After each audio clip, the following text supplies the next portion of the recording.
Yep, we have a quorum. Is Zuby online? Zuby and Lena were coming, but I'd prefer to get started unless we, yeah, okay. You're in charge. All right.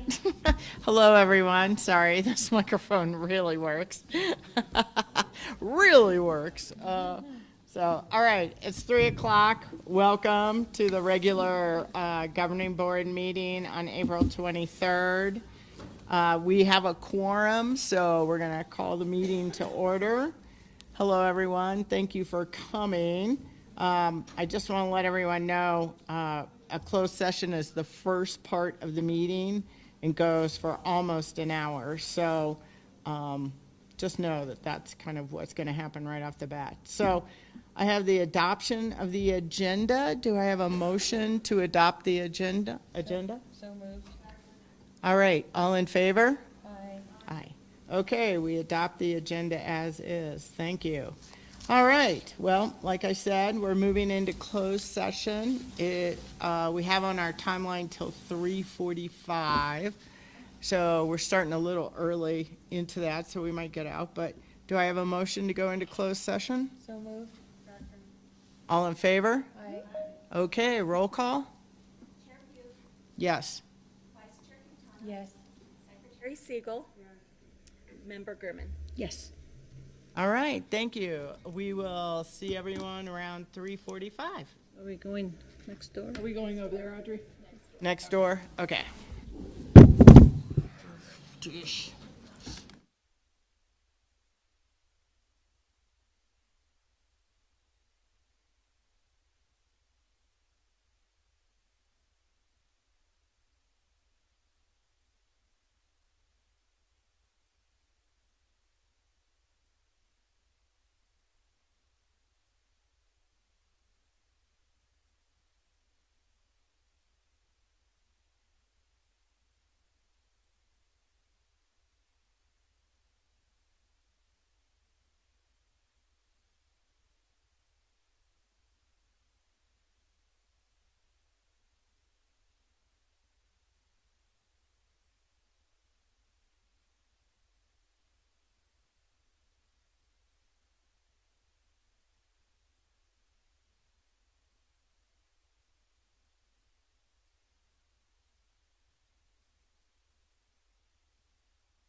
Point.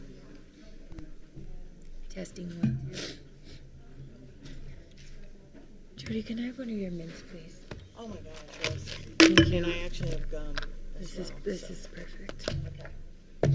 All right, I believe we're all back. So do I have a motion to come out of closed session? So moved. Second. Second, all in favor? Aye. Roll call. All right. Roll call, Audrey? Chair Pugh, Yes. Vice Chair Quintana, Yes. Secretary Siegel, Yeah. Member Wilson, Yes. Member Gurman. Yes. All right, thank you. Sorry, that went a little bit longer than planned. Okay, moving on to the next section, approval of the consent agenda. Under the consent agenda are some of the items that we discussed at the work session.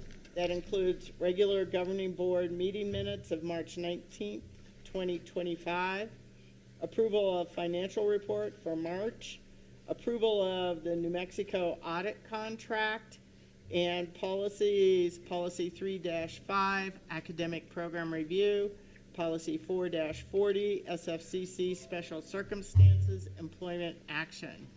Do I have a motion to approve the consent agenda or any discussion? I'd like to make a motion to remove the policies. And I promise not to make a long bit of it, but I would like to say a couple things and have a vote on it, This is my. on the policies.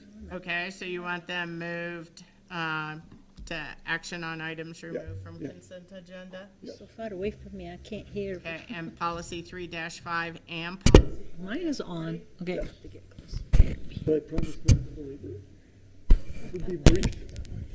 It'll be brief. Okay. Anyone else on that? That's fine. Do we need to make a motion to remove? Do I need to make a motion for that? I made a motion. Okay. Okay, good. Make a motion. I second All in Zuby's. favor? Aye.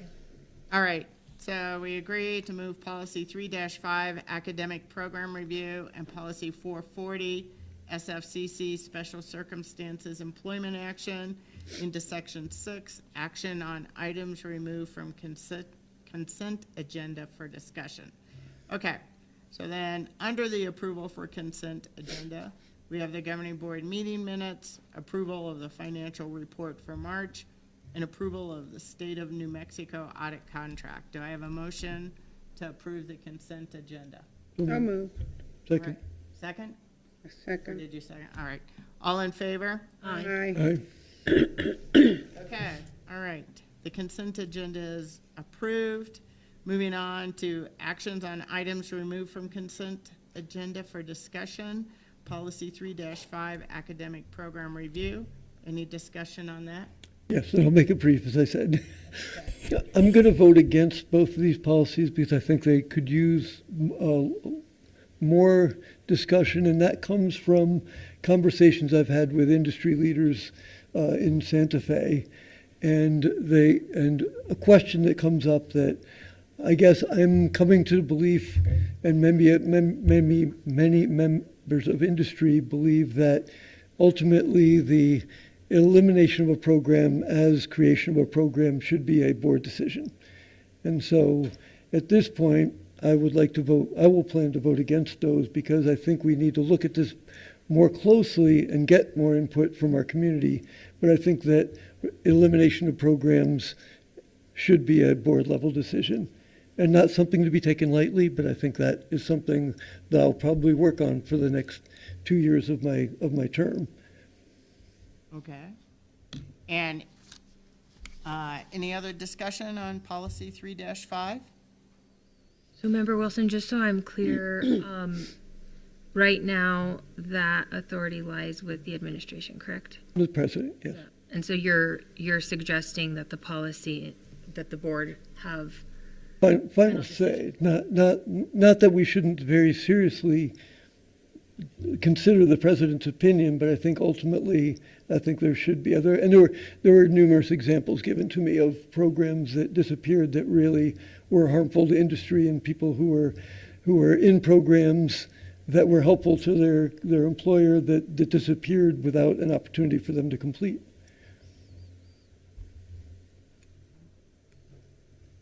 Any other discussion?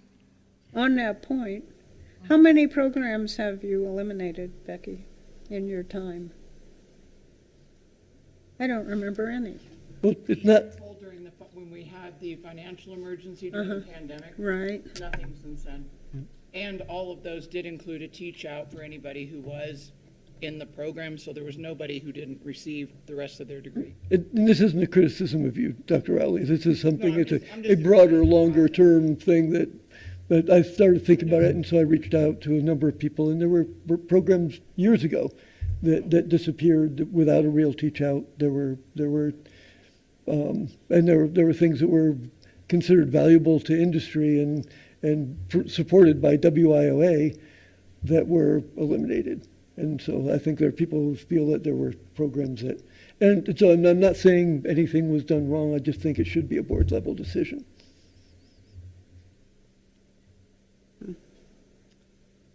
Any other discussion?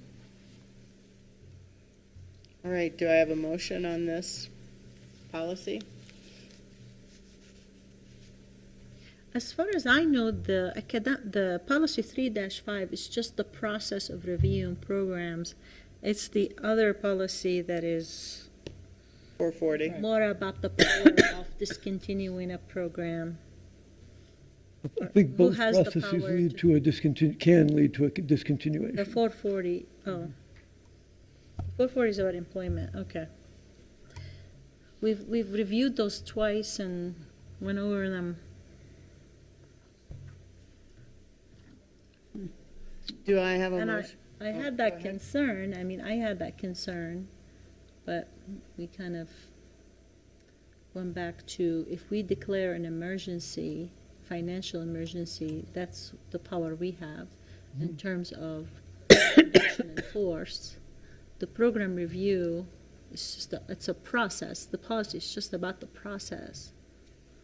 And all I'm saying is, Yeah. my concern Yeah, is that in the discussion that we had, I brought up the idea and I was informed that that was not a board level decision. And I think that that may be something we would want to include in the policies, because if it were a board level decision. So, and I'm not expecting these to be voted down. It's more my notice that I would like to bring them up again. Yeah, and I think, just to that discussion when we were talking about that, it's not that the board wouldn't be informed, right? It would be part of that. But ultimately, it was the president's decision. And I'm not sure how much we're a part of it. I'm not sure how much we're really a part of it, because it's not a board level decision. Right. And it's it, not. right. All right. Any other discussion? All right, do I have a motion to approve this policy? Both policies or one? I was just going to do one at a Okay, time. the first one? Okay, I'll move. Okay, do I have a second? All right, I guess then we're tabling this for more discussion. Okay.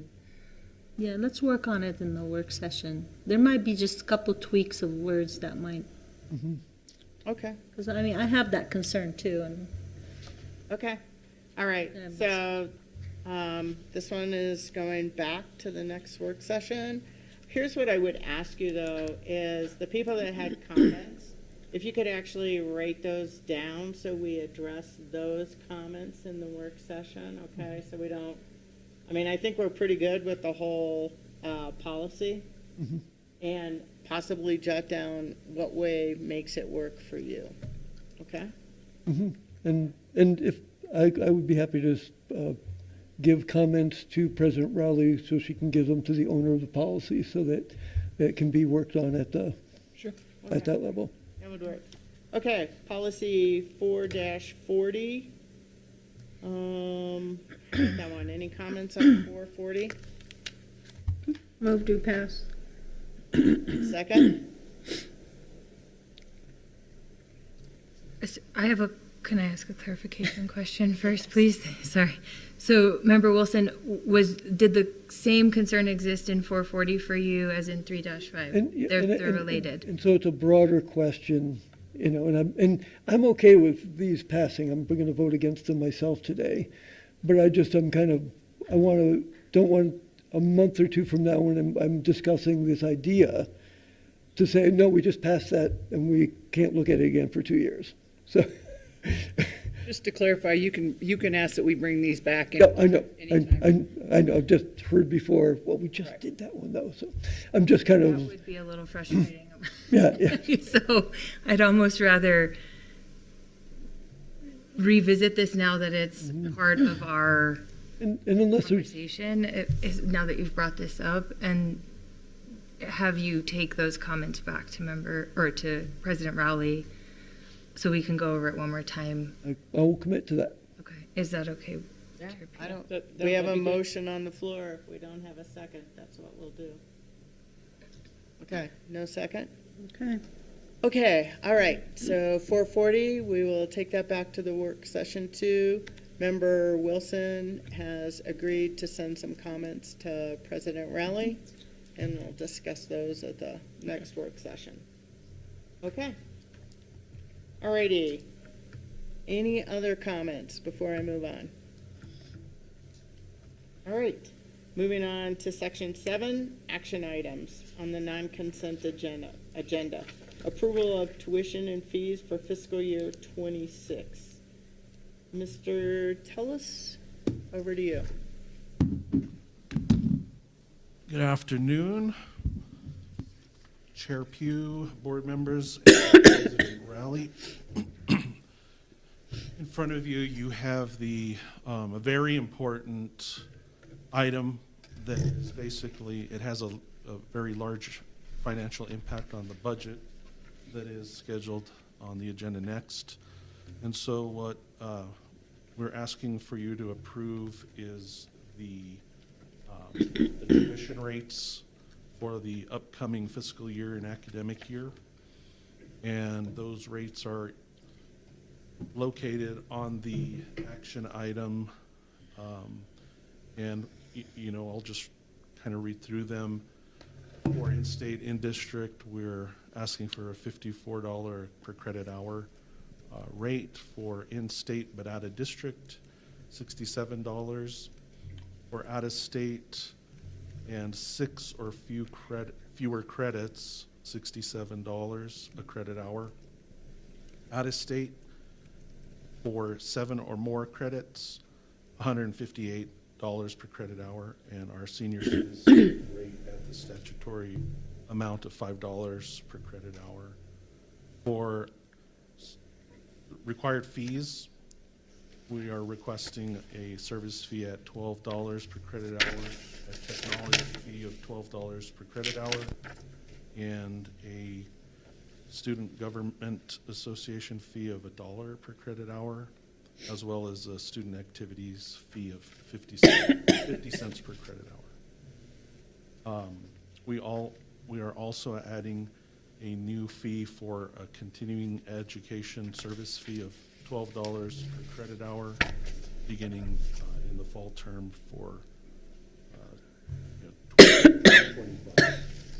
With that, we have not increased tuition for quite some time, and there was a thorough look at this request. Other institutions in New Mexico are performing an indexing based upon some guidance put together from NACUBO, and particularly the company that they work with is called Common Fund, and they provide information on indexing tuition for regular inflationary increases, and so we've used that in order to come up with these numbers. The Common Fund produces a higher ed price index every year, and so that's what can be used to inform what is needed to keep up with the cost of inflation on pricing related to tuition and fees in higher ed. And so we've also looked at our peers, and with the other colleges in the state, SFCC is ranked 12 towards the lower tuition levels. And we provided a chart in your board packets for the budget that kind of illustrates that. And the idea is we probably want to be more towards the middle of that dispersion of what community colleges are charging for tuition in New Mexico. And so with that, I can stand for any questions that you might have. Ken, any questions? So the cost per credit hour total, how much did it go up? We had both tuition and fees, correct? Tuition went up, let me get the exact number. $5. $5. Fees were 3. Fees were 3. So it's $8 a credit hour.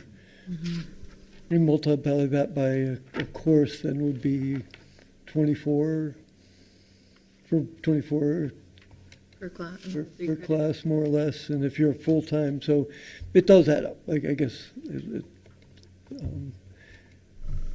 That's my question. I do have a comment to make too as well. But.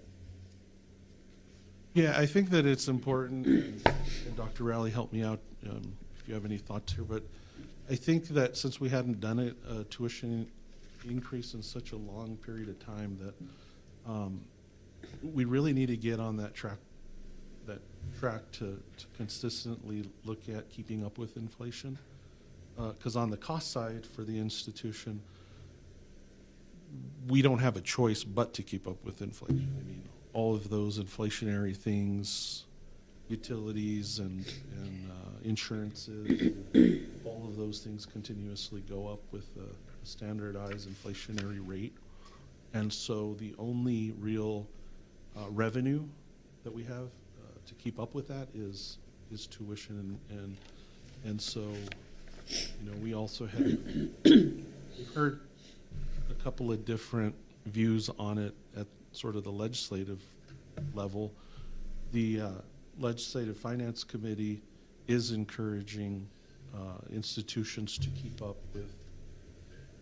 with regular sort of inflationary increases, because they are pretty vocal about not having an institution just rely totally on state appropriations all of the time. And so it's a bit of a rock and a hard place, but I think that, you know, we do really need to keep up with inflation. We have not done so in the past few years, and of course, we all know that within the last year that inflationary costs have gone up quite a bit. Yeah, you know, to that, I mean, we had a lot of discussion on this at the work session, and whether the adjusting incrementally every year is actually kind of maybe easier and a better way to do it than these big jumps. We haven't adjusted this since, I believe, pre-COVID, right around was right that in- time, yeah. right at COVID. And it was so- $1. Yeah, For and FY21, we raised it one more for right. And so when you look at the chart of where we are with all the different colleges in New Mexico, I mean, when we wait so long, it's a big jump. And I think you're right, then it has an impact that people notice. Whereas if we did it every year, just incrementally, to kind of keep up with inflation, we might be better served. Any other comments? Huh? I was going to say, I believe that would be a best practice, and that with using an index like that, you can have more or less planned smaller increases like that, either every year, every other year, even maybe, instead of, you know, trying to catch up a little bit more like we've had to kind of do. Yeah. But I feel like it's still a modest increase. It still puts us in the lower half for sure of community college tuition, and we should try to increase it in small amounts more frequently if we can. Okay. Any other comments? Yeah, Yep. so when I look at this chart, this pretty chart with the red lines on it, and we're at 49.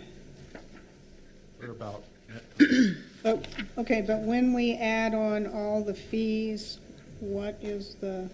$8. So it's only $54. And Plus. Chair Pugh, all of these are just the tuition for our peers, or Right, no, I get that. So now I'm on to another page.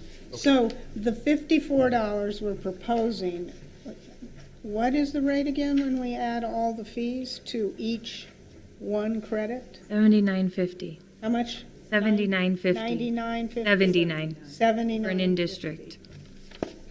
And these don't have the fees on them. Our little chart has no fees. correct. How do we know how we compare to other institutions when you add in their fees? I think this came up, Chair Pugh and Member Quintana, we talked about this in the work session where it's really hard to get an apples to apples comparison. Y'all looked at this in pretty great depth, but With the fees. Madam Chairs, President Rowley, members of the board. It is, the challenge with adding fees is every school has a weird conundrum in how they do things, but I'm happy to provide some examples. Right? So you guys can sort of see how some of these things might work. Big thanks to the IR team. They've been updating this every year, and it is one of those like who picks the short straw to do this assignment because it's so tedious and important. So on the screen, you can see for spring 2025, what is the, oh, yeah, I'm sorry. Oh, I could just talk about it real quick, right? Okay. So, NMJC, in-district tuition for them is $40. But at the same time, they have a general usage fee of $20 per credit hour, internet course fee of $40 per credit hour, ITV fee of $40 per course hour, this dishonorable check fee, $25, and such. Let's go to the next one. Which one was that? That's Junior college. JC, junior college. Right. Yeah. Luna Community College, registration activity fee of $15, lab fee of $10, full battery $10 per unit, $5. I mean, this placement assessment exam retake fee, rush transcript fee, graduation fee, duplication fee. But all of those don't get added on to the cost of Right, and tuition. generally speaking, we have simplified this fee structure rather than having like 20 different additional Right. fees. And so once you add these external fees, we're still lower than many of these places, or at least equivalent on the top level areas. Right? You have So- CNMs? What's CNMs? CNM, yeah. Well, CNM, they have the website. It's probably like it was too long for them to include it all in here. So when it's super long, they just give us a link. So, yeah, this is why we don't put anything. Look at the Mesa Lands, right? It's a whole cell that covers the entire page of fees. So, But they aren't fees that necessarily get added to the tuition oh no, rate. there They're is. just Yeah, fees. They do. They're That's just okay. fees that for No, whatever. there's the actual fees that adds to the course, right? Like $30 distance education fee. That's for every single distance education course. They're adding $30 to it, right? So there is quite a bit of fees that other people have. And then in some cases, they just have a higher tuition. So what we're proposing here is not higher than our colleagues across New Mexico. In some cases, or many cases, it's actually low when you include everything else. But I think this is a good conversation. I appreciate the question. And I would add that we eliminated the distance education fee because, well, it was high, but because all of our classes require a Canvas shell and there is a substantial technology component to everything, we have a lower fee that's spread across more widely. Yeah, I see that. Well, I support this, but I think that we should see apples to apples and oranges to oranges, so to speak, when we're saying, our tuition is going to be lower than a lot of schools, when really, I don't know if that's true or not, when they add on their fees and we add on our fees. So. Which is difficult, admittedly. Which is one of the tricky things about fees. And I guess I'm going to vote in favor of this today, but it is something I want to spend some time working on. One is, I think as we're considering a tuition increase, I'd like to begin talking about that in the fall and really have an ongoing conversation and not have it something we deal with just in the budget situation. And part of that is, in 1984, I was part of a student union in New York, and we did a study called Access and Crisis, which we produced for the New York State Legislature. And we demonstrated that no matter what you do with financial aid, no matter what you do, there is a loss of students who never attend the college every time you raise tuition. And fees are even worse, because a lot of fees aren't covered by financial aid also. And so I'd like to see us get to a structure where anything that is per credit hour is just part of tuition and not be fees, I think is one thing I'd like us to look at. Because if everyone's paying it anyway, it really is tuition. But in the next year, I'd like to really begin to look at what are we doing? Because I know there's lots of financial aid, there's lots of opportunities, but I think we miss a lot of students who never get to that office where they could ask for it. I want to figure out some way we can make a projection to every student, anyone who looks at our website, anyone who's considering, before they can even see how much it would cost, hey, if you think you can't afford it, you're wrong. And we are going to help you be able to afford the college. Because I think there's many people, when they see the number, they don't even ask. And they never find out that they really could have gone for free. And so I'd just like to address that segment of our population, because I think there's a lot of people who just never take the next step when they see the cost. They say, oh, I can't afford that. I wouldn't be able to feed my family or whatever. So I guess what I'd like to do is just, over the next year and such, so I'm going to vote for this today. Because one of the things I came to realize over years working in the student union is there's a penalty for students with low tuition in terms of how federal financial aid is distributed. So if you have huge tuition fees, more federal money flows your way through grants and loans and things. And so I think that there is a penalty, and I don't want to say we can't have higher tuition. I just want to figure out if we can spend the year figuring out how we make sure everybody knows, hey, if you can't afford it, you're wrong. We're gonna show you a way that you can attend school here. And One thing I would add, Member Wilson, that's I think the governor's office has done a good job of promoting free college. That there is an expectation from a lot of our students that that is covered. But you're right. We should make that even clearer up front, because I think there are always people who look at that and say we can't do that. When I first moved here, I did that. Yeah. I didn't take a course in one semester because, I just really couldn't afford that. And, I know it does happen. Member Siegel? opportunity covers all the fees too, Yes. right? Correct. Yeah. And it's interesting because LFC said raise your tuition and the Secretary of Higher Education said you shouldn't raise your tuition. So They're pretty consistent on that. Just to also a follow-up on Member Wilson's suggestion, and to be able to compare apples to apples instead of comparing, okay, this is how much they're paying for credit and then how much their fees, graduation fee and so on. It would be great to be, if we have, like, what does it cost to get a nursing degree at Santa Fe Community College versus getting it at CNM? So we can count the 60 credits plus all their lab fees plus all the fees, and then we can compare apples to apples. So what, and that might be actually a good marketing point if we're like, hey, it costs a lot less to get a nursing degree here than it does in Albuquerque or in Hispaniola or in Highlands, So that's how we'll know, because it sounds like the way they have their fees. So it'd be kind of nice to know that, actually.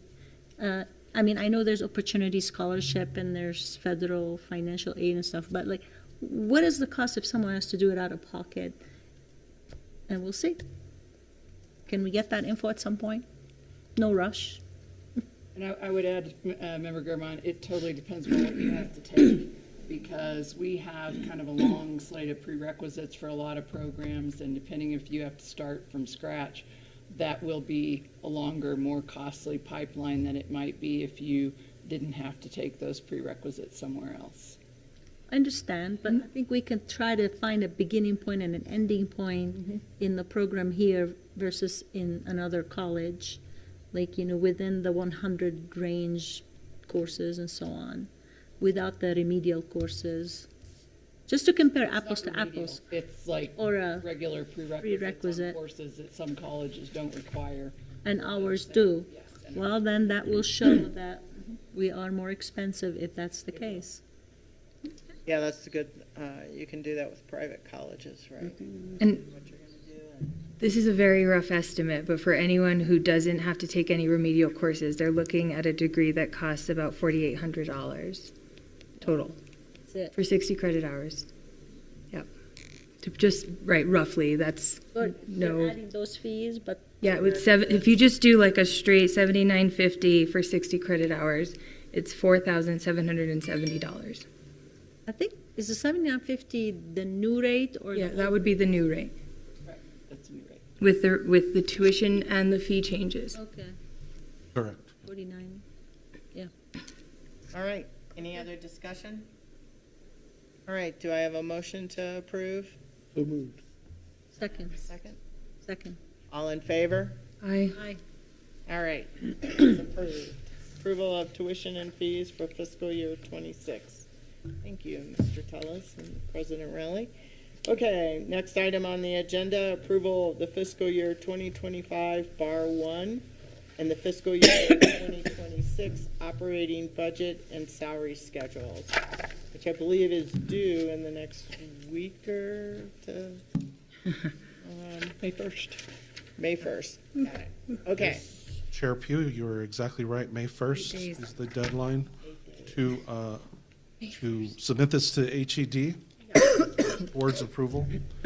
And so with that, as we all know, we met for hours last Wednesday. 5 hours. Was it Fun 5? times, Was it right? 5? How short your memory, Nick. Yeah. 5 hours last week.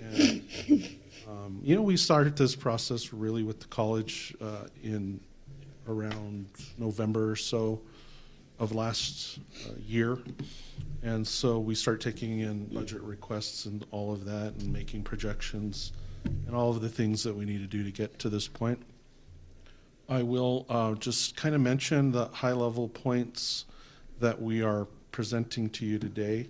We're trying to, as the agenda item presents, we're asking for approval of the FY 2025 budget adjustment request number 1, and then the FY 2026 operating budget, as well as salary schedules that are related to that.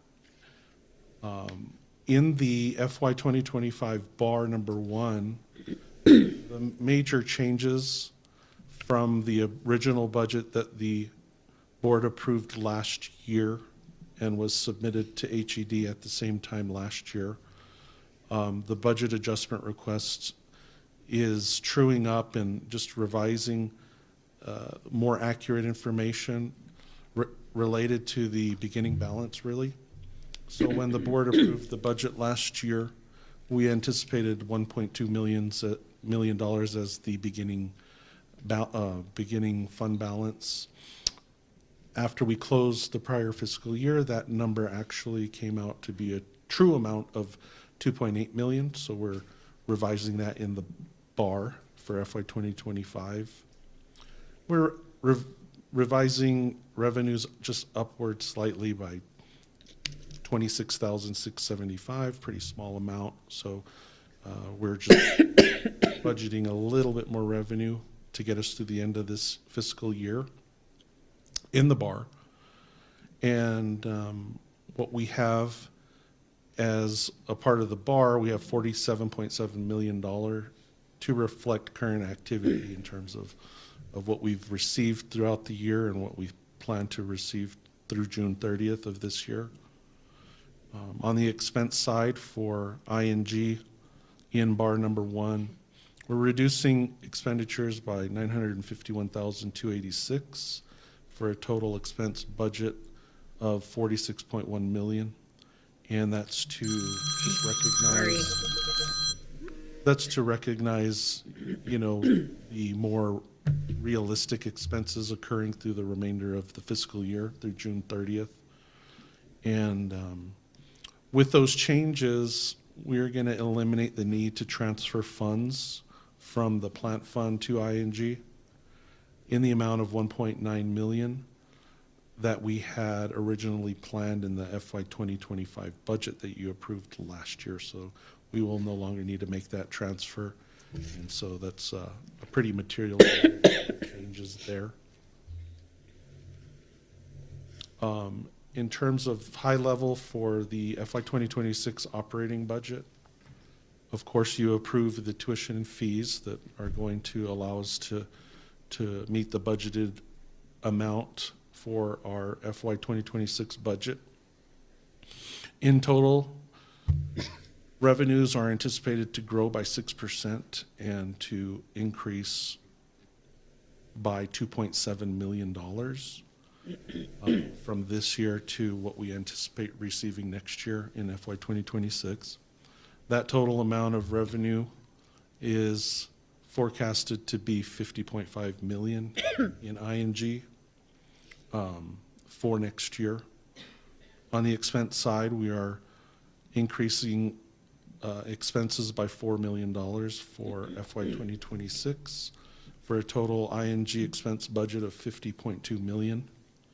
And those increases and the expense increases are really related to the legislatively mandated 4% increase, increases for OIT costs and cybersecurity, some compensation study costs. We're planning funding for parental family leave costs that you're going to talk about the policy here a little bit later this meeting. And then some additional departmental budget requests. And so with that, that's pretty much the high level. If you take a look at your packets, you'll see that we've provided a revenue summary for information on how we projected revenues and how we derived the anticipated budget adjustment request number 1, as well as the revenue projection, the FY 2026 budget. On page 9, we're requesting the board's approval of that FY 2025 bar that is highlighted in the melon color that you see on the screen there. That's basically the budget adjustment number 1 that we're requesting approval of, as well as the FY 2026 column there for that is highlighted in the green column. The gray items that you see there are just for information purposes and are just what we are trying to forecast for future projections of what our ING budget might look like in upcoming years, but that's just again for information purposes and planning there. So that's the budget. Later on in the packet, you'll see that information's translated into the HED format, and so you'll see the pages in there that basically translate those financial figures into the way HED requires them to be seen. And then, so with that, that's basically the budget. And in the packet on page 28 through 32, you'll see the salary schedules for FY 2026.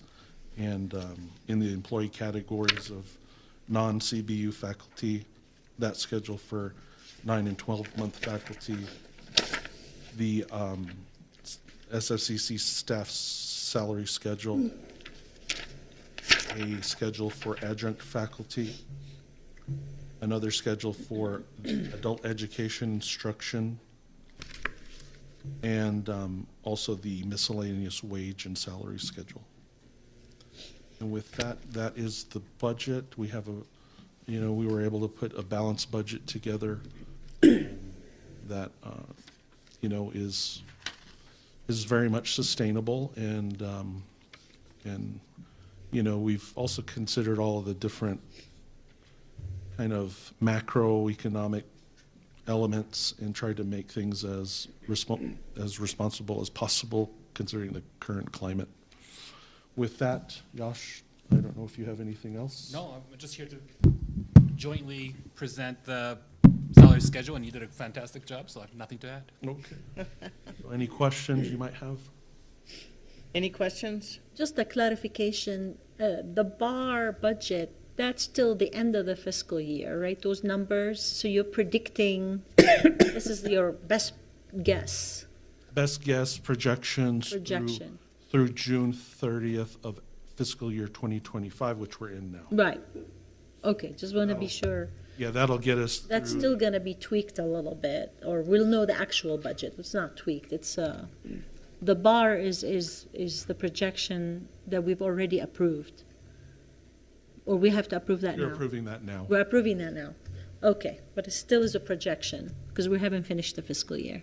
Yeah, Okay. we have, you know, 70 or something per fiscal year. Yeah, I know. Okay. Just wanted to be clear, 100% clear on this. Okay. But this is called a bar because it's we're presenting the bar part is this year's budget and the budget is next year's budget.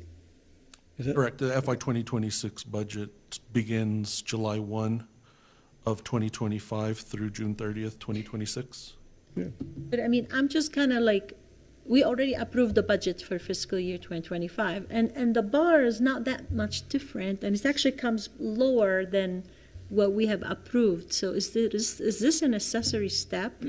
No, it's a really important step because we want to true up what we think will occur this fiscal year because the end of this fiscal year's fund balance rolls to next year.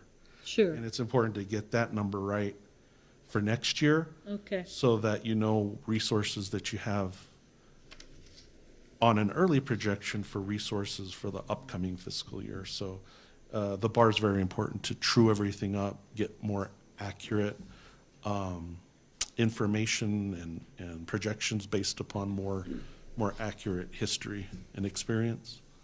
Okay. It's mainly for the fund balance projection to be more accurate. If we don't do it, that number is materially going to be incorrect, and it'll mess up the resources that are planned for next year.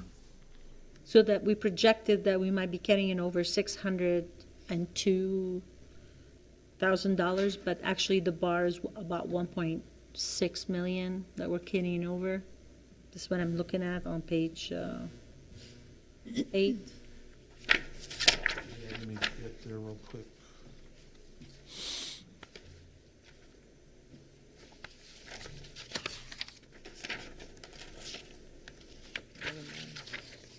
I'm on the digital version, so.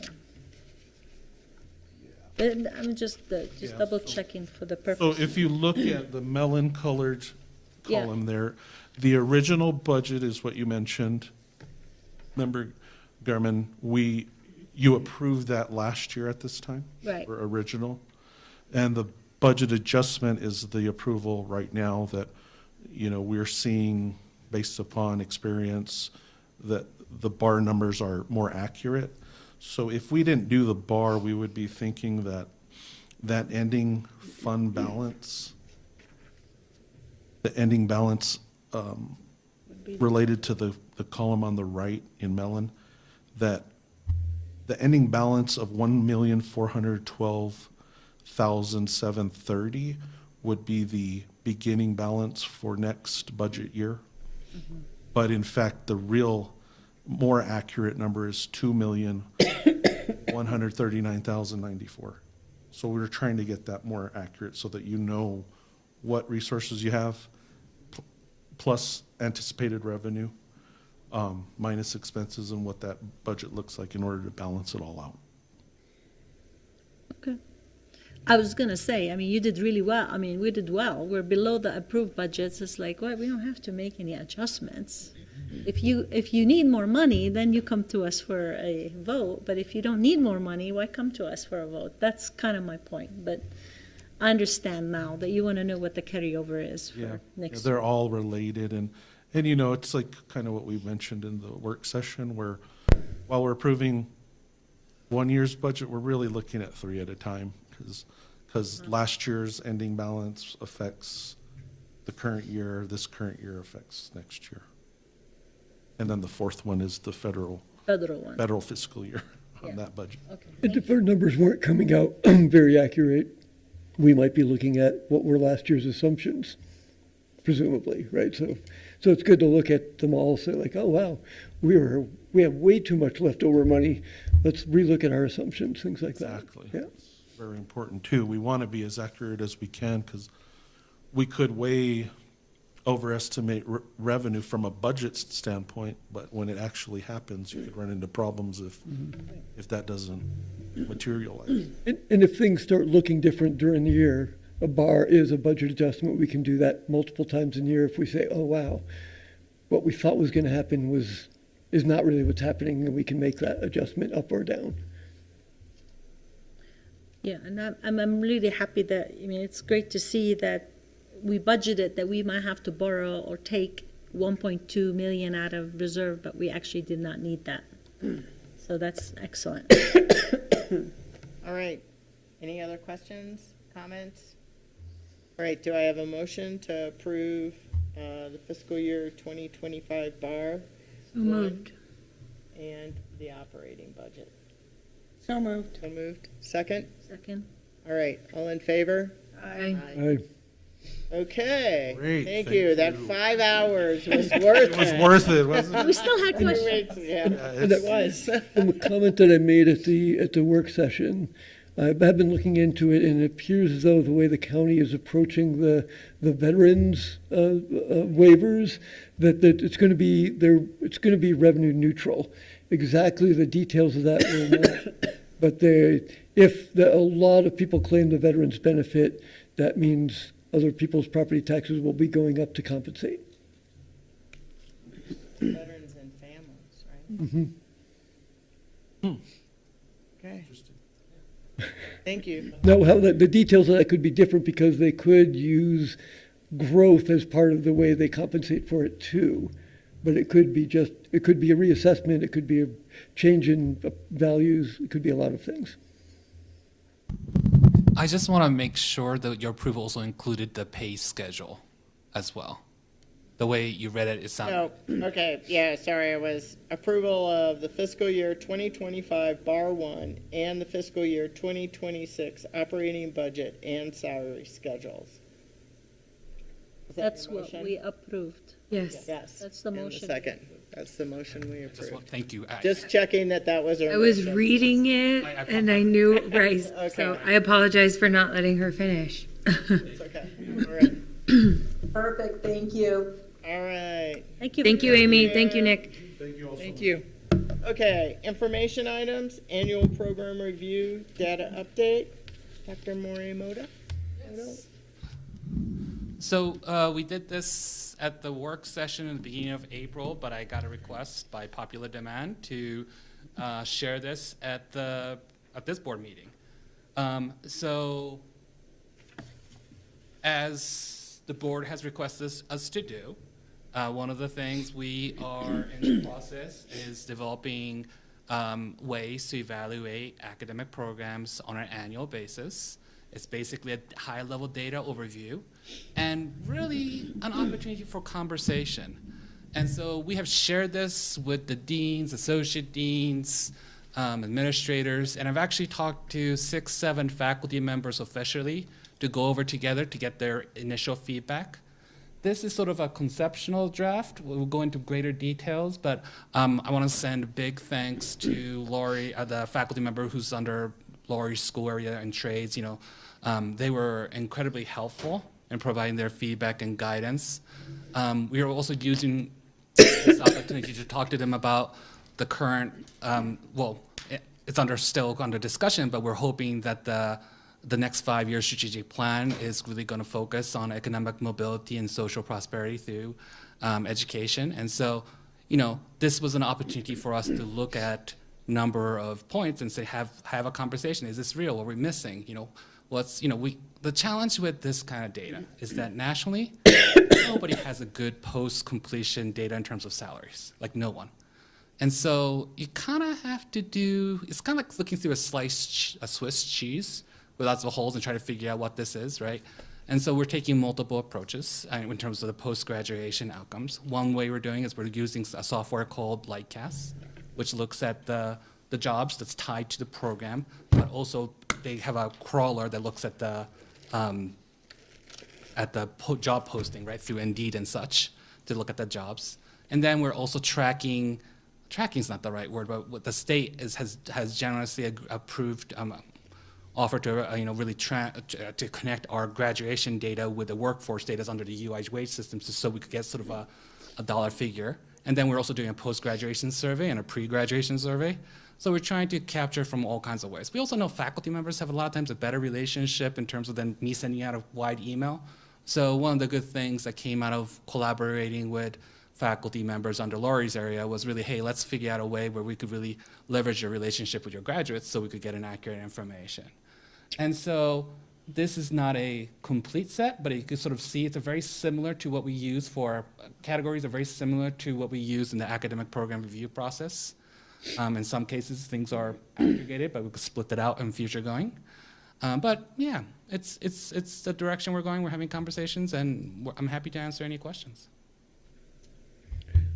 Yeah, I would just like to thank you for putting all this together. I know this answers a lot of questions we have asked you continually, but I'll open it up to the rest of the board. I think it's wonderful too. I think this is really helpful.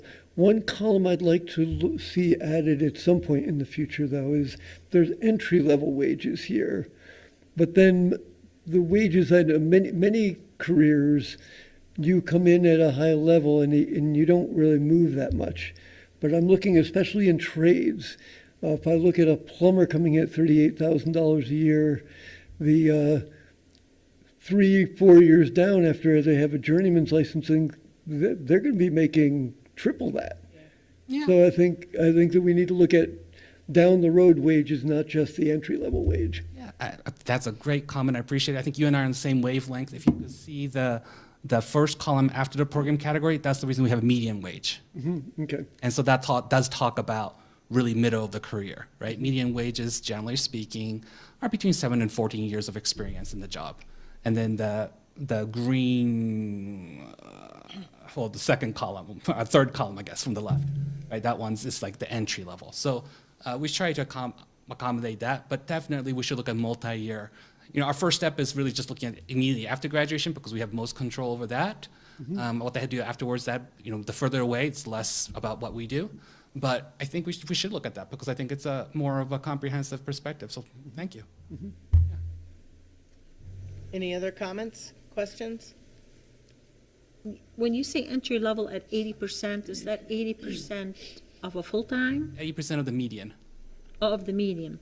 So how does that relate to the earning bracket at the end? Because the earning bracket, for example, for the first row starts at 45K. When you're saying the entry wage is 47K, and it seems like to be that second column is higher than the initial number on the bracket. So when you're thinking about economic mobility of students who go through our programs, we need to look at really primarily, right, the entry-level jobs after they graduated us, because that's where we have hopefully most control. And so the bracket is just a way for us to then say, okay, where does these salaries, the 80% entryway salaries fall under? And so this was just a grouping we used to sort of get a sense of where everything falls into. So, if it's 47,000, you can see the earning bracket is 45 to 52K. It's not an even round number because that's sort of where sort of things seem to group, right? It's not a judgment or anything like that. It was just trying to see where is the biggest groupings of these different categories.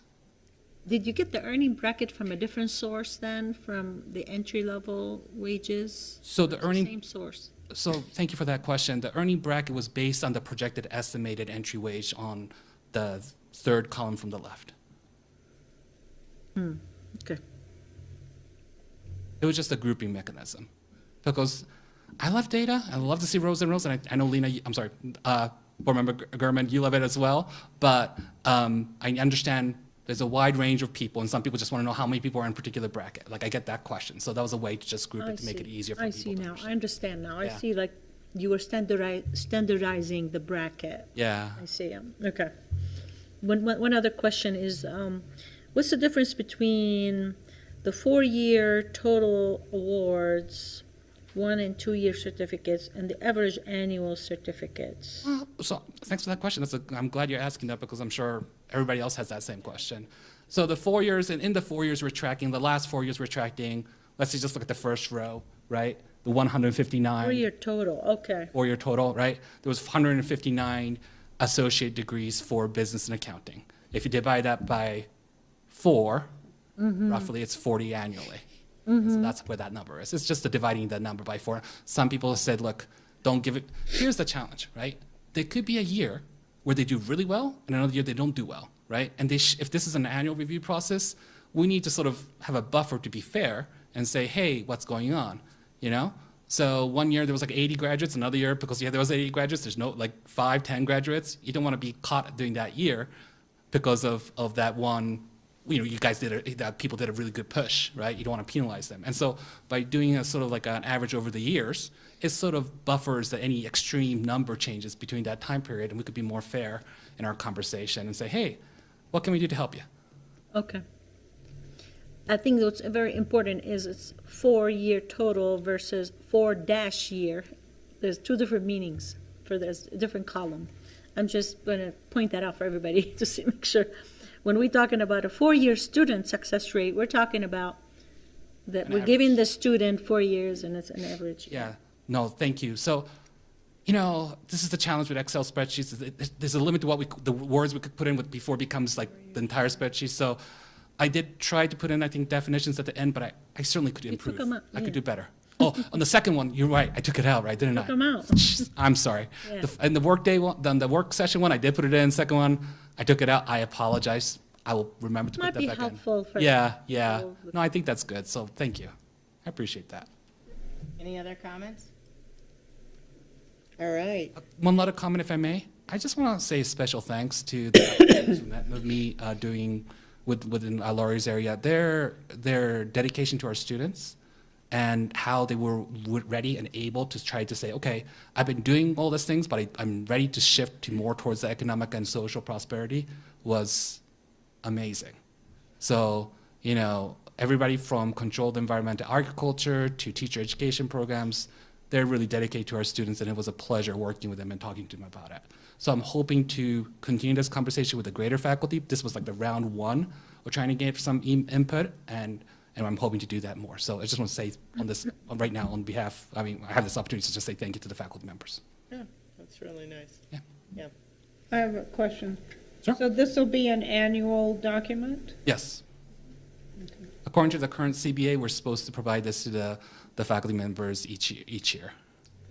But we haven't been? Well, it was a brand new CBA. We just got that in last year, Oh, okay. And we just started doing this. Okay. which is why the reason why that policy was given to you guys recently. All right, thank you. Thank you.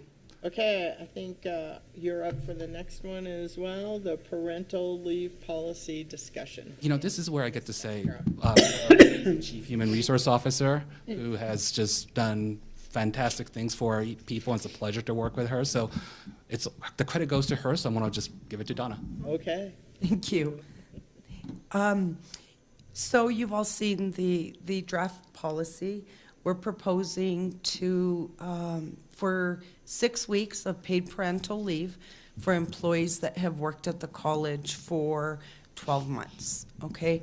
And this will cover mothers who have given birth, new parents who use surrogacy, and the spouse, of course, or domestic partner, and adoption of a child that's 17 years or younger, okay?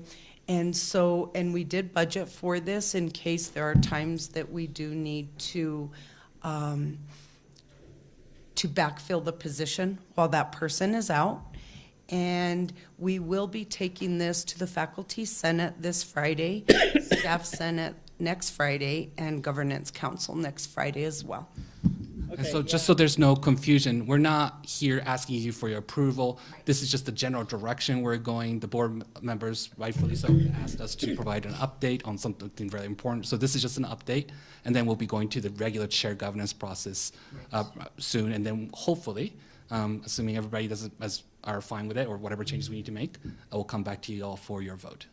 Yeah, excellent. I mean, I think we realize that. We have asked you for an update at every single meeting, so, and we realize it has to go through the process, but thank you for reiterating that, yeah. Question. Okay, So on that, when would it become effective, assuming everything flows?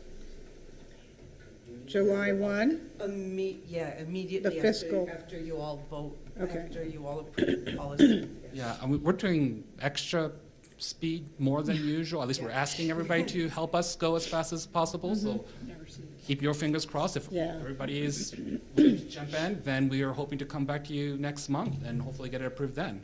And then we could even get it approved before the next fiscal year, although we won't have some budget for it, but we could figure that out, you know? I think so. We But the factored moment you all some approve in. it, then we Yeah. can do it. you know? We factored some in this new budget for the fiscal For the fiscal Yeah, year, but we yeah. could do it, this would be hopefully approved even before the next. Oh, gotcha, gotcha. In the May meeting and maybe effective June 1 or something like that. yeah. And if not, July 1 is great too. You guys have really, I'm glad we had that conversation and kind of all got on the same wavelength, and then you guys just jumped on it, so that's been awesome. Thank you. I have another. Okay, another question. So I'm grateful for this happening. I think we really need to spend the next year figuring out how we can get paid medical leave for our employees if they get sick, their spouse gets sick, and really look at at least a 6-week plan for paid medical leave. Just a point of clarification, board members, you're talking about paid family leave, because we do have a paid medical leave. Okay, the paid, whatever the vernacular is. Okay. I know we have leave for people if they're sick. It's not necessarily for 6 weeks. I know we have a bank where people can give their leave. I'm talking about an actual paid family, if you want to call it, paid family medical leave program that in some way resembles the legislation, and only in some ways resembles the legislation that has not passed in the legislature. You have our commitment that we're going to try our best. Yeah, so that's kind of where we started, Member Siegel, but then as that kind of fell off the table with the legislature, we kind of morphed over to this parental leave, so, yeah. But yeah, I fully support that as well, to have paid family leave. Yep, thank you very much. And things like this makes me very proud of the leadership of the president and the board and the hard work of the people here. That we're almost like we live in a civilized nation. So, thank you very much. Thank you. Thank you. Okay, communications, faculty senate report. Do we have Dr. Miller online? Yep, looks like it. CJ, SJ? Yep, I'm here. Can everybody hear me? Hello. Yay, Yes, we can hear you Good the first afternoon time. from the Mile High City. First try. Oh, you are, huh? Good afternoon, Chair Pugh, President Rowley, Member German, Vice Chair Quintana, Member Wilson, Member Siegel. It's nice to see everybody. Full house. Just, what's that? Full house, I'm saying. We got Oh, Yeah. all in Yeah. person. So a couple updates, not too many. First of all, we have the new Canvas feature coming in called Dropout Detective, and faculty have been asked to go to one of the sessions.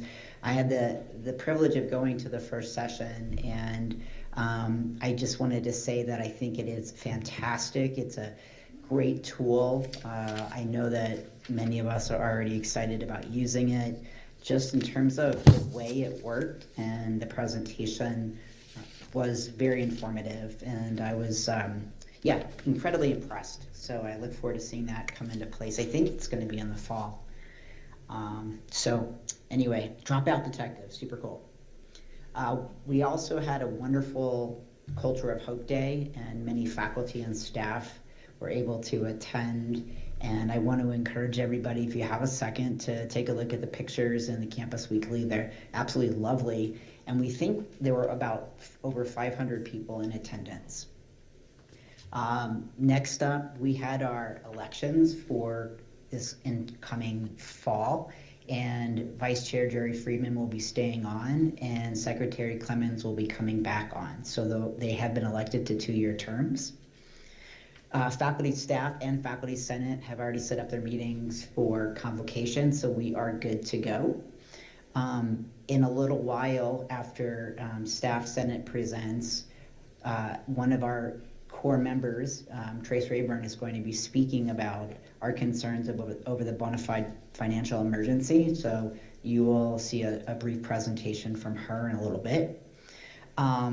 This coming week, Michelle Rentier and I are going to be presenting a proposal for the Center for Teaching and Learning to Faculty Senate, and then the following Friday we'll be talking about the Center for Teaching and Learning in Staff Senate.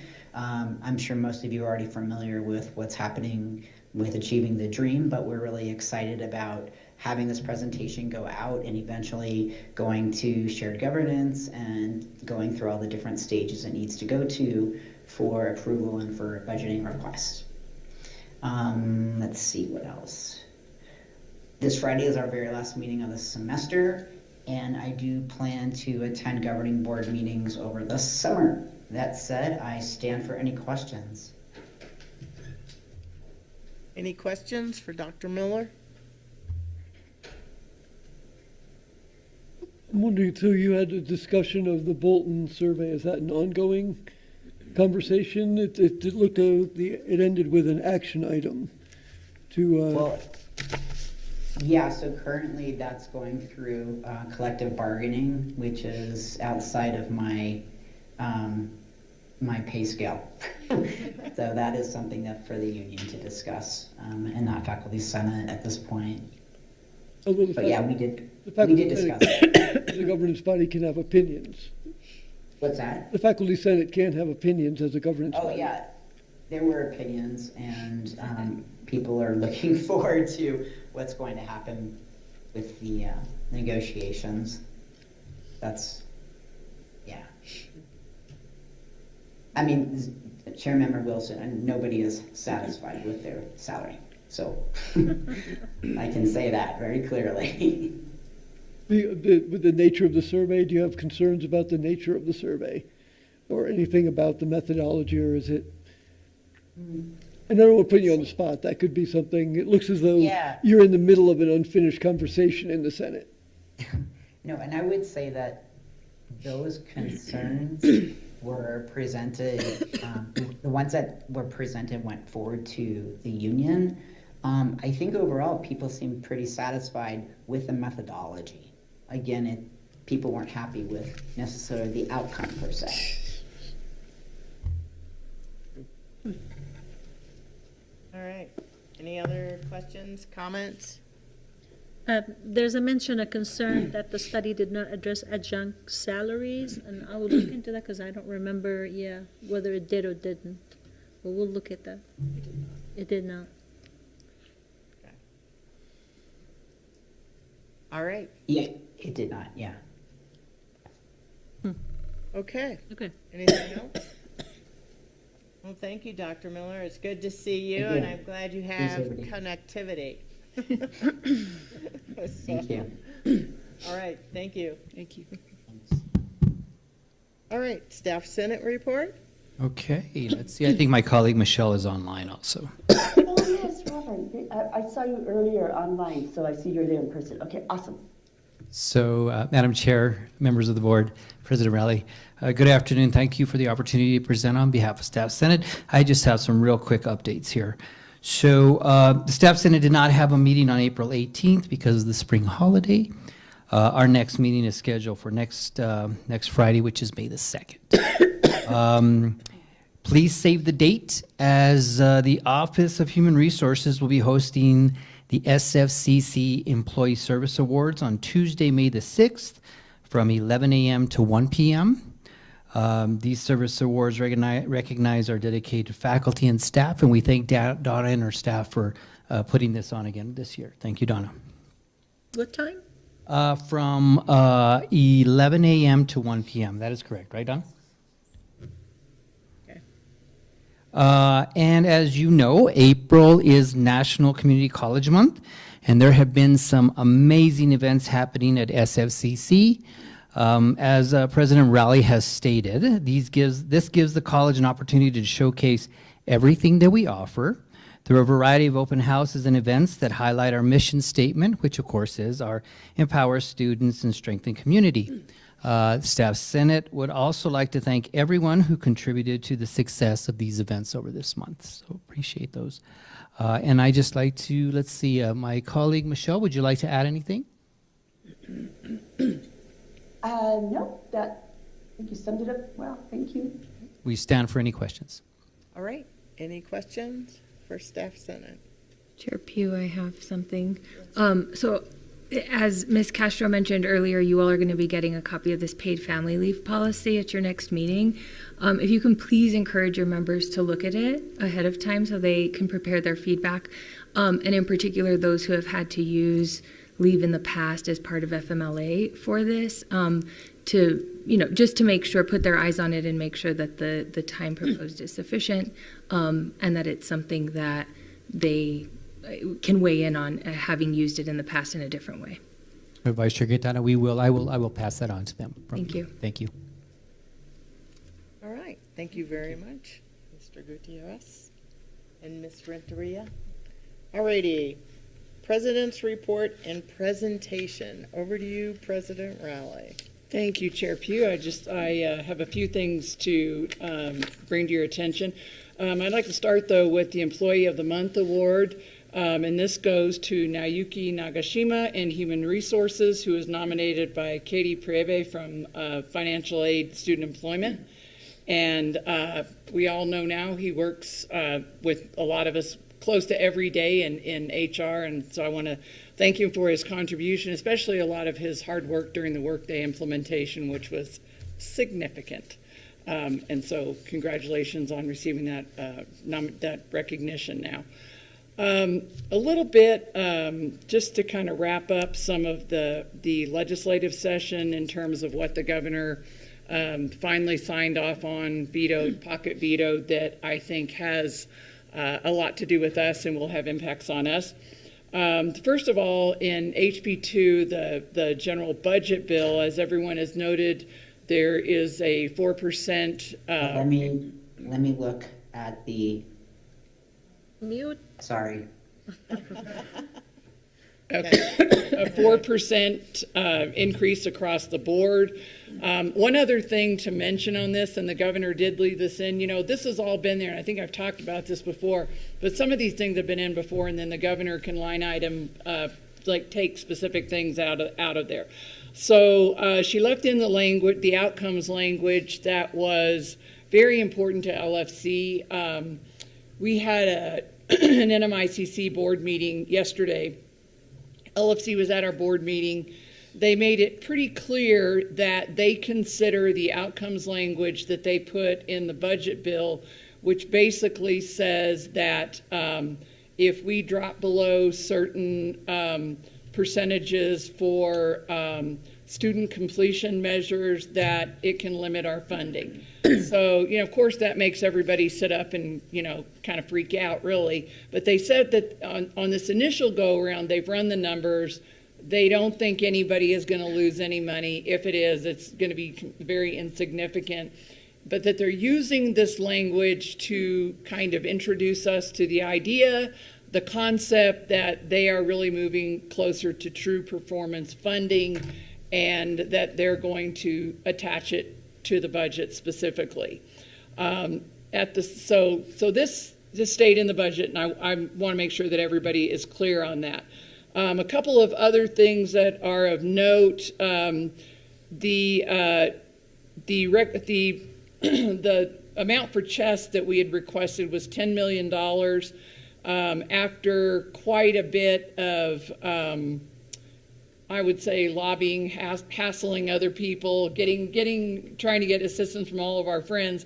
We're going to get 6 million of the 10 million, which means that all of the colleges are having to put in a little bit more money this year, because we are not going to change our schedule. So anybody who's working on the project and is terrified that we're going to stretch this out even further, no one wants to do that, for a whole number of reasons. Stretching it out longer will increase the cost substantially. So this is a little bit more for everybody. I think we can all absorb it, even the smaller colleges, pretty easily. But what that means is that as soon as the interim hearings start next month, that we are really going to start a much harder press for giving them more data about exactly where the money goes and what we're looking for and why we'll need 14 million to finish up the whole implementation of the project. Part of the confusion had to do with legislators thinking that we were going to be asking for this much money every year. We've tried to, I don't know how many ways you can say it's an implementation. Once it's implemented, we will absorb the cost for implementing as we unload our banner costs, and so we will actually save money within the next couple of years. In the next couple of years, though, it'll be expensive. The other thing that was a significant piece of bill that stayed in is in the PED bill that had to do with increasing teacher minimums. There's also language in there that would require structured literacy in teacher ed. This has really turned into a big deal. We are already required to use structured literacy. I think most people do, from what I gather, but we also had LESC and the Public Education Department and a couple of program directors come and really make sure that we all fully understand the issue with the bill, what we're required to do, and why we're required to do it. And so I think that was really good. The other thing that passed that I think is significant, Senate Bill 19, which will require training for all governing boards of regents. That will be coming from HED. I don't know. Hopefully they'll discuss with us like what might be appropriate. Maybe we can bring in some outside entities to offer the training. I'm not exactly sure what the outcome of that is supposed to be, like what they're hoping that boards will get. But anyway, so look for that. And I would also say, if any of you hear anything about that, or you're asked to go to training, if you'll let me know so that I know that it's happening. I thought that was just Specific in for regents. No, they added. They added everybody. They added, Yeah. okay. Originally, it was only Yeah. regents. I thought, you go. It's 10 hours, and there's 2 hours for each topic. President But Rowley, then it has to. if you are asked to nominate board members to serve on helping them shape the training, I nominate Chair Pugh. I was going to say, are you volunteering? No, volunteering because to and I say that because our training has been so thorough and so good that I think has allowed us to find our stride really in the last couple of years, and so it's a compliment that I am not right. You do good things and you get more work. Well, and I think that, you all have been very thorough in how you've sought training and everything. And so I think that you would be very helpful. Hopefully they will ask. I hope they ask. I hope they do too. One thing that was pocket vetoed by the governor was HB 64, which was the change to the non-discrimination clause. So that the Opportunity Scholarship and the Lottery Scholarship could be offered to immigrant students. What I've been told is that the governor has other ways of trying to achieve that end, and there are some other targeted funds, and so they're still going to try to accomplish that end without having a bill. And I think that might be, in some ways, a wiser strategy in moving forward with that. So I was happy to hear that, and the people that worked on the bill have let me know that. The other thing that was vetoed too is HB 449, which was the major projects capital bill that would, I think the threshold was either 40 or $50 million. And so what that was an attempt to do was to take those large capital projects out of the general obligation bond, because the general obligation bond is always packaged at a specific threshold so that taxes aren't increased. And if we allow those big projects in there, then there won't be enough left over for everybody else. So they're going to I'm going to guess that LFC will keep working on that and see if they can get that to happen a little bit more. We did do exceptionally well, I think, this year on capital. We are going to receive $170,000 for the electrical program, $1 million towards the renovation of the library and the West Wing, $200,000 for the film project that is being developed through Mosaica, and $175,000 for the upgrade of the planetarium. So that's probably the biggest capital haul that I've seen since I've been here. So I'm really grateful to our legislators, and so I haven't gotten a breakdown yet from Dan Najjar in terms of who gave us what amounts or anything like that, and he usually gets that to me later, and then I'll reach out to all of our delegation and thank them. Do you remember that bill number? Which one? Capital bill number? HB 449, I think. No, that's the bad one. The one that has, that's the one. The big capital regular bill. one, yeah. No, I don't. I'm sorry. What that was. And then the other thing, just to mention quickly, HED is still doing a study on the funding formula. I would say information has been sort of haphazard kind of coming out of there about really what they're doing. I did find out a little bit more at my meeting yesterday, though, from LFC, because they're on that committee. It's going to be, what they're trying to do is establish a new base for all colleges that basically starts with what NCHEMS has determined to be the cost of operation. And so that includes all the fixed costs that go into operating a college and stuff like that. And then to look towards how to add performance measures on top of that so that we could earn more money besides just the basic amount. So I think, the upshot of all of this is that we're moving more into the arena, becoming much more performance-based. Which is not a bad thing at all. It's a little bit, I think, nerve-wracking and everything as we kind of adjust to it, but it basically just means that we have to really be focused on making sure that we're meeting the outcomes that we're tasked with meeting, which is not just a numbers game. It really does mean helping the students that are here at the college and that we're supposed to be helping, which we do really well. Last thing that I want to mention is that Chess is, I would say, maybe halfway through our search for a new CEO. Kathy Ulibarri is retiring at the end of the summer, and so we have a consultant who has done a national search for us. We have gone through one pool of interviews, and the search firm breaks their search into two different pools. There's nothing, there's no rating in any of that. The first pool there were some really, really strong candidates in there. The second pool looks extremely strong too. Then when we select finalists, they will come to Albuquerque for a full day's festivities as we figure out, who we should get. It's going to be very difficult to replace Kathy, but we're looking for someone to take us into the next iteration of all that. She will still, be around for consulting and transition and advising and doing all that. So I think everybody feels really good about it. With that, I'm happy to stand for any questions. All right. Any questions? Yeah, so the budget right now that they gave us, the state gave us for the SFCC, and then they tied it to some outcome, but what you're saying is that we wouldn't get less than that for now, but do they have funding for more? Like if we exceed the outcomes they're expecting? My understanding is not really at this point, or it's real incremental. It might be, it'll just be a small amount. And so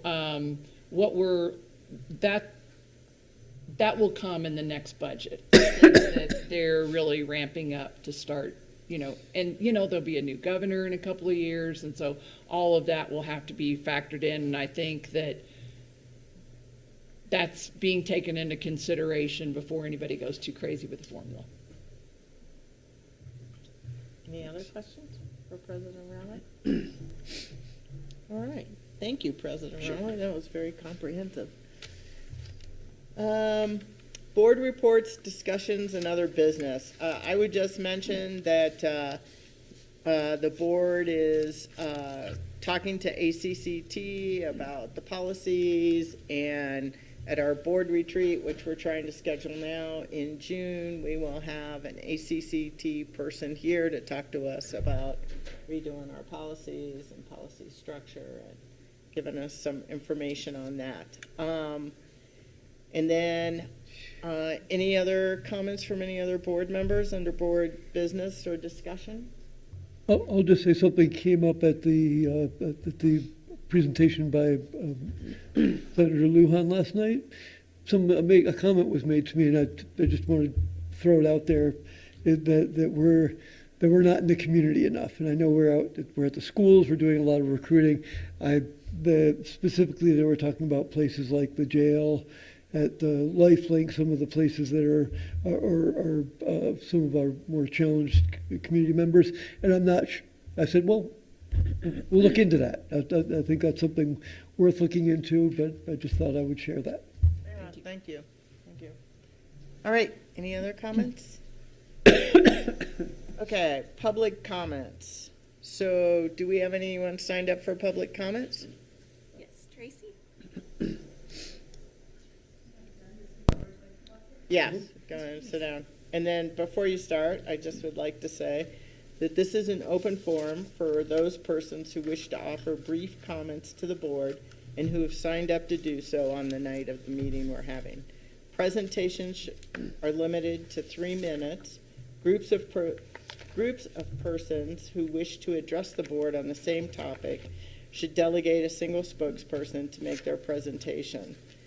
During the public comment section of the agenda, any member of the public may request to address the board in an open meeting on the matter of public interest. This includes college employees when speaking as members of the public. Public comment presentations are made for informational purposes only, and so for the board, if the board feels the matter warrants further attention, it can be placed on the agenda for a subsequent meeting. So if board members would like to do that, please write something down, give it to me, and we will put it on a subsequent meeting, okay? All right, over to you. Good afternoon, Chair, President, members of the board. My name is Trace Rayburn. I've been delegated by Faculty Senate to come talk very quickly to you today about the policy proposal in 440, about specifically about the bona fide financial crisis. The concerns that I've been asked to relay include that we would like to see the policy define what a bona fide financial crisis is with more precision. And we had a proposed definition, and it actually comes from some work from AAUP, but a severe financial crisis that fundamentally compromises the academic integrity of the institution as a whole, and that cannot be alleviated by less drastic means than the termination of a program or faculty. Why we like that definition is because it really focuses on the mission of the college and the faculty and this board together. We also propose that Faculty Senate play a meaningful role in shared governance in the determination of whether the crisis exists or is about to exist. Our proposed solution is to allow Faculty Senate to participate equally with administration in reaching the determination that a condition of financial exigency exists or is about to exist, and to determine whether all feasible alternatives to terminating programs or faculty have been exhausted. The reason we like this proposal is we're all on the same boat. if we're facing, we all want to be part of pulling back up the nose of the plane. And we feel the decision should be evidence-based. Faculty Senate should have the opportunity to render in writing an assessment of the institution's financial condition. That might be aided by 5 years of financial statements, current and following year budget, and detailed future years' cash flow estimates, as well as any detailed program, department, and administrative unit budgets, kind of like what you saw today when you talked. We propose that decisions changing contracts or cutting programs be made deliberately through shared governance and not on an ad hoc basis by admin after a simple declaration of emergency. The overwhelming feeling of the faculty, when we were discussing this at Faculty Senate, we agreed that if we are facing such an emergency, that the faculty are so closely important to the goals and the shared goals of our academic institution, that we should be an equal part in deciding whether we're there and how to go about pulling up the nose of the plane. So I hope that was under 3 minutes. Thank you very much for taking the time to listen to our concerns. Thank you. Thank you for coming to speak to us. Is there somebody else, Audrey? Or is that, oh, okay. All right. Let's see, announcement of the next board meeting. Governing Board work session Wednesday, May 14th at 3 p.m. And then the Governing Board meeting, May 28th, 2025 at 3 p.m. And if there's nothing else, do I have a yes? One is, since we've decided not to pass 440 today, could we bring the comments that were just made into our discussion at the next meeting to see whether we want to incorporate any of that into the discussion? And back in the day when we had work sessions, we used to have the culinary department used to feed us. Is that? There are cookies. Those were over 6 there. to 8 hour meetings. We are not trying to go back there, Doobie. All right. Okay. Do I have a motion to adjourn the meeting? Motion to adjourn. Second. All in favor? Aye. Aye. Aye. Meeting adjourned.